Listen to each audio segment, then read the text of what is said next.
Compulsory किया गया था कि वो मेडिकल सर्टिफिकेट हासिल करे किसी भी डॉक्टर से, और वो डॉक्टर ने ये प्रेस्क्राइब करे कि इन्हें कोई भी ऐसे सिम्टम्स नहीं है जिससे वो ट्रैवल नहीं कर सकते हैं। आज गवर्नमेंट ने उसके अंदर कुछ रेक्टिफाई किया है, उसे इम्प्रूव किया है, और उस गाइडलाइंस के तहत अब आज के बाद जितने भी लोग ट्रैवल करना चाह रहे हैं, औरंगाबाद के बाहर जाना चाह रहे हैं, उन्हें मेडिकल सर्टिफिकेट हासिल करने की ज़रूरत नहीं है। यानी कि अगर बहुत बड़ा ग्रुप अगर कल कोई ट्रेन से जा रहा है, इन सबको वहाँ पर महानगर पालिका के डॉक्टर्स या गवर्नमेंट के जो भी डॉक्टर्स की टीम रहेगी, वहाँ पर वो लोग उन्हें उनके टेम्परेचर चेक कर लेंगे, और सभी का एक लिस्ट तैयार करके दे दी जाएगी कि इनमें से जितने भी लोग ये टेस्ट किए गए हैं वो कोई भी कोविड-19 या इन्हें किसी भी तरह का कोई सिम्टम नहीं है। तो अभी तक जो डॉक्टर्स के पास जो रश देखने को मिल रहा था वो अब कल से पूरी तरह से ख़त्म हो जाएगा। लेकिन जो माइग्रेंट्स है दूसरे राज्यों के, विशेषकर बिहार के, उत्तर प्रदेश के, झारखंड के, पश्चिम बंगाल के, इन लोगों को अपने डॉक्यूमेंट्स सबमिट करना ज़रूरी है, क्योंकि आप लोगों के लिए जो ट्रेन का इंतज़ाम किया जा रहा है वो पूरी लिस्ट तैयार करके हमें जिलाधिकारी दफ्तर के अंदर सौंपना है, तो वो काम हमारा जारी रहेगा।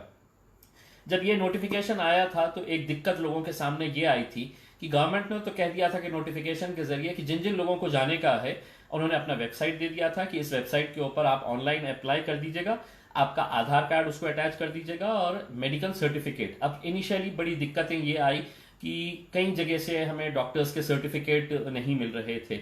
हमने पर्सनली बहुत सारे डॉक्टर्स को रिक्वेस्ट किया, और जब लोगों की दिक्कतें हमें समझ में आई तो मैंने खुद ने अपने ऑफिस के ऊपर दिल्ली गेट के ऊपर एक हेल्प डेस्क स्टार्ट किया। एक सुविधा केंद्र एक तौर से था इन लोगों के लिए जिनके पास कोई स्मार्टफोन नहीं है, जो ऑनलाइन किस तरह से फॉर्म भरना है ये जानते नहीं थे, मेडिकल सर्टिफिकेट कहाँ से लाना है इनके लिए बड़ी दिक्कत हो रही थी। तो एक हमने हेल्प डेस्क तैयार किया। तमाम डॉक्टर्स को मैंने रिक्वेस्ट किया, करीब 10 डॉक्टर्स की टीम मेरे ऑफिस के ऊपर आकर बैठती थी, और जो लोग वहां पर आ रहे थे उन सब का मेडिकल चेकअप करके उनको सबको सर्टिफाई वहां पे किया जा रहा था। उनके डॉक्यूमेंट्स हम लोग वहीं पर हासिल कर रहे थे, डॉक्यूमेंट्स हासिल करके उनके फॉर्म भरने का, और वहीं का वहीं हमारी 10-15 लोगों की टीम थी जो ऑनलाइन वहां पे फॉर्म सबमिट कर रही थी। और जैसे ही इनका ट्रैवल पास आ जा रहा था पुलिस कमिश्नर ऑफिस के जरिए हो, तो वो पास हम उनका प्रिंट आउट निकाल के उन्हें दे रहे थे। मुझे खुशी इस बात की है कि जब ये ट्रैवल पास उन्हें दिया जा रहा था, इतने ऐसे लोग थे जो ट्रैवल पास जब उनके हाथ में आ रहा था तो वो लिटरली रो रहे थे, क्योंकि उन्हें बस इतनी बेचैनी थी कि हमें अपने घर जाना है, हमें अपने माता पिता के पास जाने का है, हमें अपने घर वालों के, रिश्तेदारों के पास जाना है। कईयों को ये था कि नहीं, बस किसी भी तरह हमें अपने गाँव पहुंचा दे। तो वो जो एक खुशी थी, अब इसमें हमने खुद नहीं अंदाजा लगाए थे कि इतना बड़ा रिस्पांस मिलेगा ऐसे लोगों का।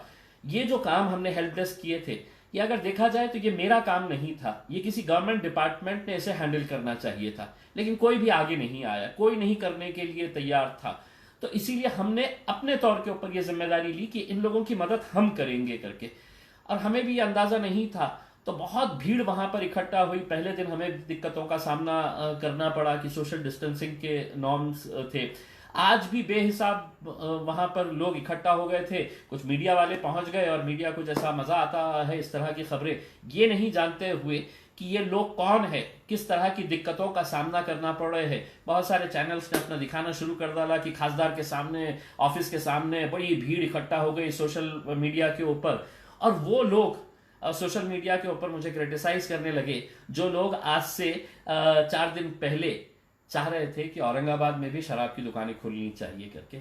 उस वक्त मैं अकेला था जिसने ये स्टैंड लिया कि नहीं, औरंगाबाद जिले के अंदर हम शराब की दुकानें नहीं खोलने देंगे। और वो निर्णय हमारा सही इसलिए साबित हुआ कि जब मुंबई के अंदर हमने देखे, दूसरे शहरों के अंदर हमने देखे कि काय का सोशल डिस्टेंसिंग का, लोग एक दूसरे के आंख के ऊपर चढ़कर शराब की बोतलें हासिल करने के लिए जिस तरह का एक हुजूम इकट्ठा हो रहा था, आखिरकार जो फैसला हमने लिया था, मुंबई को वही फैसला मजबूरन लेना पड़ा, और कल रात से उन्हें भी अपना डिसीजन कैंसिल करना पड़ा। तो ये लोग जो मुझसे नाराज थे, मुझसे खफा थे, कि इसने शराब की दुकानें हमारे पास कैसा नहीं खुलने दिया, तो वो लोग आज मुझे इस बात के ऊपर क्रिटिसाइज कर रहे हैं कि देखो दफ्तर के सामने कितना, लेकिन उनकी पीड़ा समझिए, उनकी दर्द समझिए, वो क्यों वहां पर इकट्ठा हो। उन्हें ऐसा लग रहा था कि अगर मैं लाइन तोड़कर सबसे आगे खड़े रहूंगा तो मुझे पहले जाने का मौका मिला जाएगा। ये दिक्कतें थी। हमने बहुत हद तक इसको कंट्रोल करने की कोशिश की थी, लेकिन जैसा मैंने आपको कहा है ये मेरा काम नहीं था, ये सरकारी डिपार्टमेंट का काम था। खैर हमने किया है,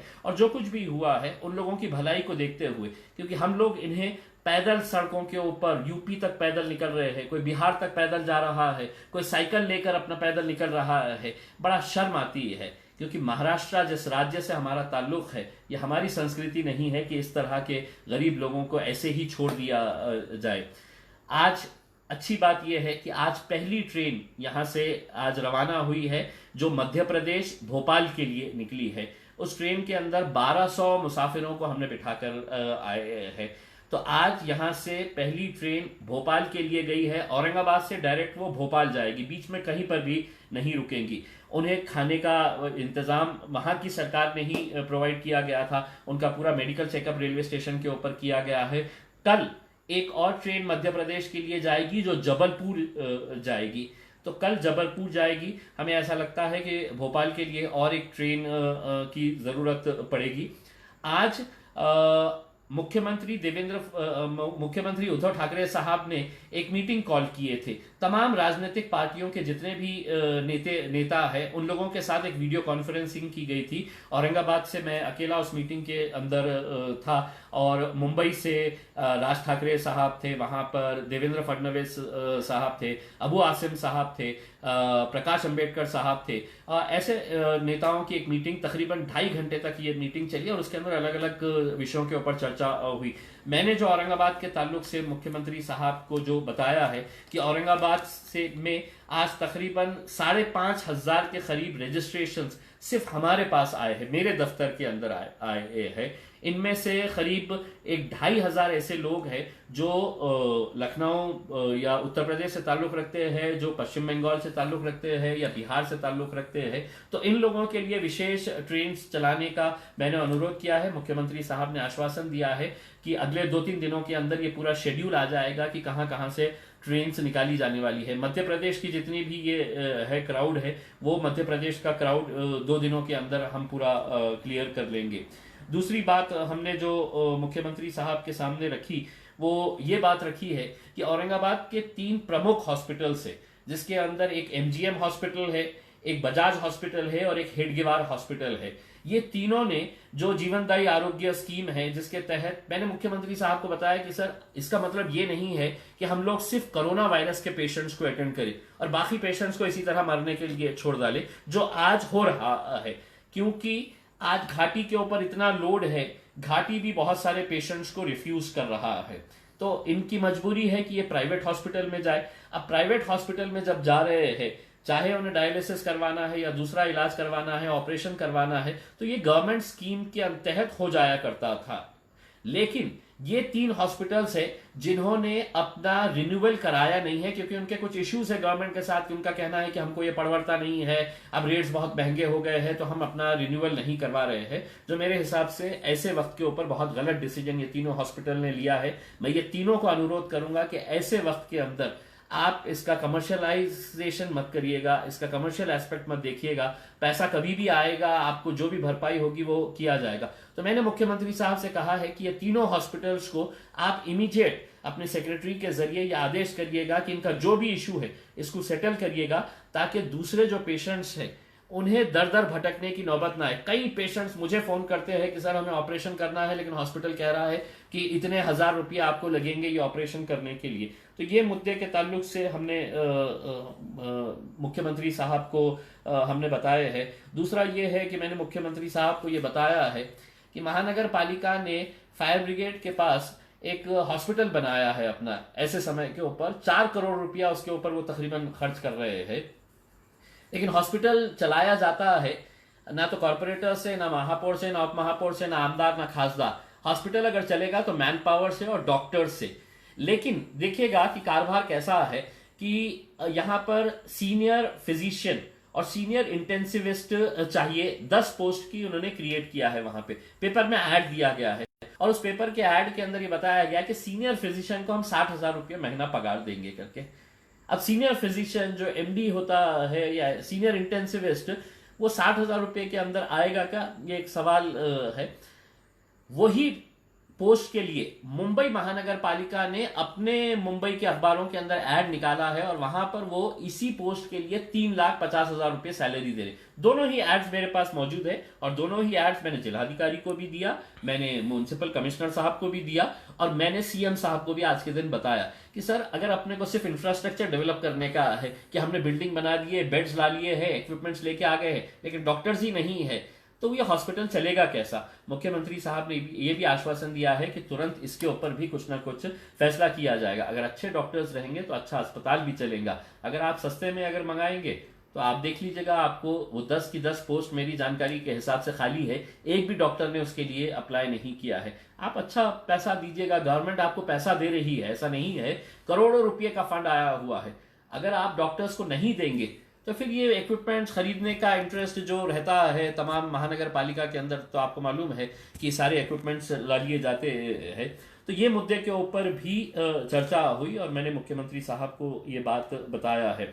दूसरा एक अहम मुद्दा ये है कि एक 3-4 दिन पहले बुड्डी लाइन इलाके के अंदर एक केस हुआ था कि जहां पर कुछ डिप्टी कलेक्टर रैंक के ऑफिसर्स वहां पर पीपीटी किट पूरा पहनकर वहां पर गए थे। व्हाइट यूनिफॉर्म आप देखेंगे जो यूजुअली डॉक्टर्स पहनते हैं, और स्मार्ट सिटी के कोई कर्मचारी है उनको साथ में लेकर गए बुड्डी लाइन के अंदर और ये कहा कि यहाँ पर पॉजिटिव केस है, हमको यहाँ पर ले जाना है। अब वहां के लोगों ने उसका विरोध किया और उन्होंने कहा कि हमको बताओ तो सही कि क्या है हमारे पास, आपके पास, कि आप ये बता रहे हैं कि ये पेशेंट पॉजिटिव है करके। उन्होंने कहा कि हमारे को किसी का फोन आया था कि यहाँ पर पेशेंट है और हम लेने के लिए आए हैं। मैं वहां के बुड्डी लाइन के जिन लोगों ने उसका विरोध किया है, मैं उसका समर्थन करता हूं, क्योंकि मैंने बार बार पूरे प्रशासन को यह बात बताया है कि अगर आप किसी का मेडिकल टेस्ट कर रहे हैं, अगर आप मेरा मेडिकल टेस्ट कर रहे हैं, मेरा स्वैब ले रहे हैं, तो मुझे बताइएगा, आप ये रिपोर्ट आई है आपकी कि इम्तियाज जलील साहब आप निगेटिव है या आप पॉजिटिव है।